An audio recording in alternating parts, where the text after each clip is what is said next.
پاک پروردگار کے بابرکت نام سے شروع کرتا ہوں جو دلوں کے بھید خوب جانتا ہے۔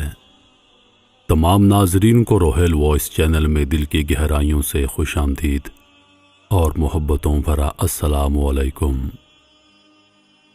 تمام تعریفیں اللہ کے لیے ہیں جو بلند و بالا اور بزرگی والا ہے، سب خوبیوں والا ہے، پیدا کرنے والا اور لوٹانے والا ہے، اپنے ارادے کو پورا کرنے والا ہے، اپنے جلال کبریائی میں یکتا ہے، جس کی کوئی کیفیت واحد بندی نہیں، اس کے ملک کی کوئی ابتدا ہے نہ انتہا۔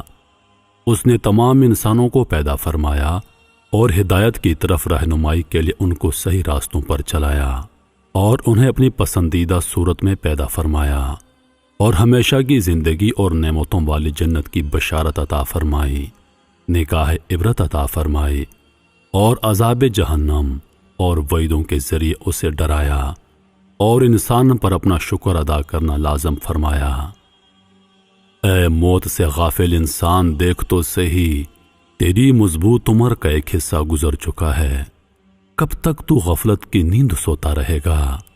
کیا تجھے وعدے نے جوش نہیں دلایا یا وعید سے تجھے خوف خدا پیدا نہ ہوا؟ کیا تو نے عزت و بزرگی والے پروردگار کا یہ فرمان نہیں سنا جس میں وہ فرماتا ہے، اور آئی موت کی سختی حق کے ساتھ، یہ ہے جس سے تو بھاگتا تھا۔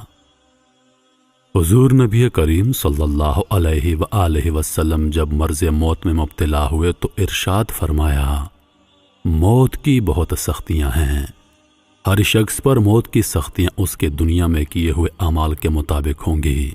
ان سختیوں کو سکرات کہنے کی ایک وجہ یہ بھی ہے کہ ان کے ظہور کے وقت عقلیں زائل ہو جاتی ہیں، انسان ایسا ہو جاتا ہے جیسا کہ نشے میں مدہوش شخص ہوتا ہے، کیونکہ موت کے وقت بندے پر اس کے اچھے برے اعمال ظاہر ہو جاتے ہیں جن کے مطابق اس کو جزا ملے گی۔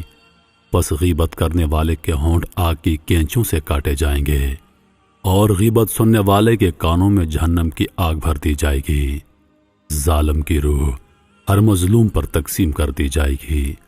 حرام کھانے والے کے لیے کھانے میں زقوم یعنی جہنم کے ایک کانٹے دار درخت کا انتہائی کڑوا پھل دیا جائے گا۔ اسی طرح نزاع کی سختیوں کے وقت بندے پر اس کے دیگر اعمال بھی ظاہر ہو جائیں گے اور میت پر تمام سختیاں ایک ایک کر کے گزریں گی۔ آخری سختی گزرتے وقت اس کی روح قبض ہو جائے گی۔ قبر جنت کا باغ یا جہنم کا گھڑا۔ حضور نبی کریم صلی اللہ علیہ وآلہ وسلم نے ایک مرتبہ اپنے چند صحابہ کرام رضوان اللہ علیہ اجمعین کو ہنستے ہوئے دیکھا تو آپ نے ارشاد فرمایا، اگر تم لذتوں کو ختم کرنے والی موت کو یاد کرتے تو اس سے غافل ہو جاتے، یعنی تم نہ ہنستے۔ پھر ارشاد فرمایا، لذتوں کو کاٹنے والی موت کو کثرت سے یاد کرو، اور بے شک قبر جنت کے باغوں میں سے ایک باغ یا جہنم کے گھڑوں میں سے ایک گھڑا ہے۔ موت کی کڑواہٹ۔ قوم بنی اسرائیل حضرت عیسیٰ علیہ السلام کے پاس گئے اور فرمایا، آپ حضرت سام بن نوح علیہ السلام کی قبر پر جائیے اور ان کو زندہ کر دیجئے، تب ہم آپ کو نبی مانیں گے۔ حضرت عیسیٰ علیہ السلام حضرت سام بن نوح علیہ السلام کی قبر پر گئے، 2 رکعت نماز ادا کی اور اللہ سے ان کو زندہ کرنے کی دعا فرمائی۔ اللہ پاک نے ان کو زندہ فرما دیا۔ وہ کھڑے ہوئے، حضرت عیسیٰ علیہ السلام نے دیکھا کہ ان کے سر اور داڑھی کے بال سفید تھے، تو آپ نے پوچھا، یہ بڑھاپا تو آپ کے زمانے میں نہیں تھا؟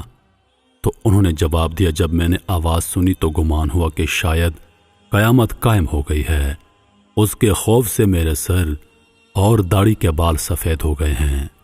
حضرت عیسیٰ علیہ السلام نے دریافت فرمایا، آپ کو اس دار فانی سے کوچ کیے ہوئے کتنی مدت ہو گئی ہے؟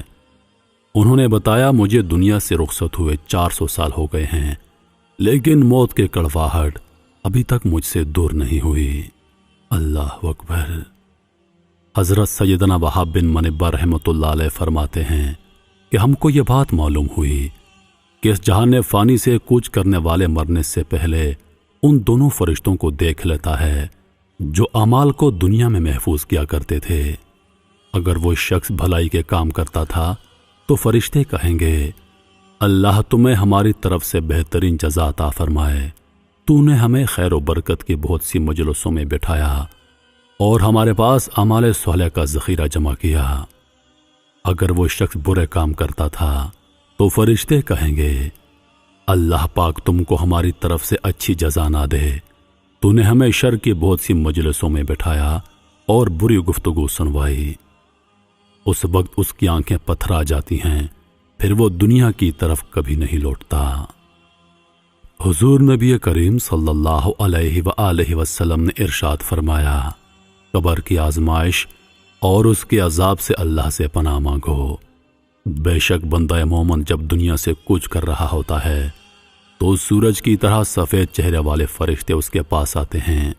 ان کے پاس جنت کا کفن اور خوشبو ہوتی ہے، وہ اس کے پاس حد نگاہ بیٹھ جاتے ہیں۔ پھر ملک الموت حضرت اسرائیل علیہ السلام تشریف لاتے ہیں اور اس کے سر کے قریب بیٹھ کر فرماتے ہیں، اے اطمینان والی پاکیزہ جان، اللہ کی مغفرت اور اس کی رضا کی طرف نکل جا۔ اس کی روح مشکی جیسے قطرے کی طرح نکل جاتی ہے۔ فرشتے اس روح کو تھام لیتے ہیں اور ملک الموت کے ہاتھ میں لمحہ بھر بھی نہیں چھوڑتے۔ پھر وہی جنتی کفن پہناتے اور خوشبو لگاتے ہیں تو اس روح سے بہت پیاری خوشبو نکلتی ہے۔ فرشتے اس کو لے کر آسمان پر چڑھتے ہوئے فرشتوں کے جس گروہ کے پاس سے گزرتے ہیں تو وہ پوچھتے ہیں، یہ پاکیزہ روح کس کی ہے؟ فرشتے جواب دیتے ہیں، یہ فلاں بن فلاں کی روح ہے، اور اچھے اچھے القابات سے اس کا نام لیتے ہیں، یہاں تک کہ وہ آسمانی دنیا تک پہنچ جاتے ہیں اور اس کا دروازہ کھلواتے ہیں تو ان کے لیے دروازہ کھول دیا جاتا ہے۔ اسی طرح ہر آسمان والے اس کو دوسرے آسمان تک پہنچاتے ہیں، یہاں تک کہ وہ 7ویں آسمان تک پہنچ جاتا ہے۔ اللہ ارشاد فرماتا ہے، اس کا نام اعمال علیین، یہ وہ مقام ہے جہاں نیک لوگوں کے اعمال لکھے جاتے ہیں، اس میں لکھ دو اور اس کی روح کو زمین کی طرف دوبارہ لوٹا دو، یعنی کہ قبر میں۔ پھر اس کی روح جسم میں لوٹا دی جاتی ہے اور اس کے پاس 2 فرشتے آ کر پوچھتے ہیں، من ربکا، یعنی تیرا رب کون ہے؟ وہ جواب دیتا ہے کہ میرا رب اللہ ہے۔ وہ پوچھتے ہیں، ما دینکا، تمہارا دین کیا ہے؟ تو وہ جواب دیتا ہے کہ میرا دین اسلام ہے۔ اس کے بعد فرشتے پوچھتے ہیں کہ تمہارا نبی کون ہے؟ وہ کہتا ہے کہ میرا نبی حضور نبی کریم صلی اللہ علیہ وآلہ وسلم ہیں، یعنی جو اس سے سوال پوچھے جاتے ہیں وہ ان کا صحیح جواب دیتا ہے۔ اس کے بعد آسمان سے ایک منادی اعلان کرتا ہے، میرے بندے نے سچ کہا ہے، اس کے لیے جنت کا بچھونا بچھاؤ، اسے جنتی لباس پہناؤ اور اس کے لیے جنت کا دروازہ کھول دو، بس اس کو جنت کی ہوا اور خوشبو پہنچے گی۔ اس کی قبر تحت نگاہ وسیع کر دی جائے گی اور خوبصورت چہرے والا شخص اس کے پاس آ کر کہے گا، میں تجھے ایسی بشارت دیتا ہوں جو تجھے خوش کر دے گی، یہ وہی دن ہے جس کا تجھ سے وعدہ کیا گیا تھا۔ بندہ مومن پوچھتا ہے، آپ کون ہیں؟ وہ جواب دیتا ہے، میں تیرا نیک عمل ہوں۔ جنتی نعمتوں کو دیکھ کر دل میں پیدا ہونے والے شوق کی بنا پر مومن کہتا ہے، یا رب قیامت قائم فرما تاکہ میں جلد سے جلد جنت میں داخل ہو جاؤں۔ اسی طرح حضور نبی کریم صلی اللہ علیہ وآلہ وسلم ارشاد فرماتے ہیں، جب کافر دنیا سے جا رہا ہوتا ہے تو اس کے پاس سیاہ چہروں والے فرشتے آتے ہیں جن کے پاس بالوں سے بنے ہوئے کمبل ہوتے ہیں، وہ تحت نگاہ بیٹھ جاتے ہیں۔ پھر ملک الموت علیہ السلام آ کر اس کے سر کے قریب بیٹھ کر کہتے ہیں، اے خبیث جان، اللہ کی ناراضگی اور غضب کی طرف نکل۔ اس کی روح تمام اعضاء میں بکھری ہوتی ہے، جس کو جسم میں سے اس طرح نکالا جاتا ہے جس طرح گوشت بھوننے والی ترسیخ اون میں ڈال کر کھینچی جائے تو وہ اون کو ادھیڑ دیتی ہے۔ اس کے تمام اعضاء ٹکڑے ٹکڑے ہو جاتے ہیں۔ ملک الموت علیہ السلام اس کی روح نکالتے ہیں، لیکن فرشتے ان کے ہاتھ میں ایک لمحہ بھر بھی نہیں رہنے دیتے، بلکہ اس کو لے کر اس کمبل میں ڈال دیتے ہیں، جس سے انتہائی ناگوار بو نکل کر پورے روح زمین پر پھیل جاتی ہے۔